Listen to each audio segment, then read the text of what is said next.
Parepare juga terjadi. Maka itu kami dari Polres Parepare mengambil langkah-langkah untuk mengamankan tersebut.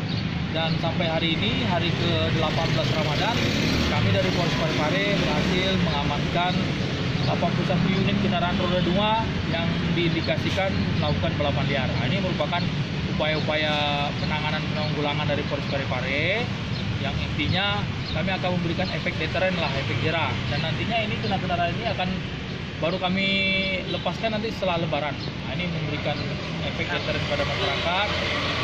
Dan orang tua juga peran di situ karena hampir 95% ini pelaku-pelaku balapan liar ini ternyata anak SMP dan anak SMA. Maka itu kami juga sekaligus mengimbau para orang tua, tolong anak-anaknya tolong diawasi, apabila belum layak menggunakan sepeda motor roda 2 jangan diberikan.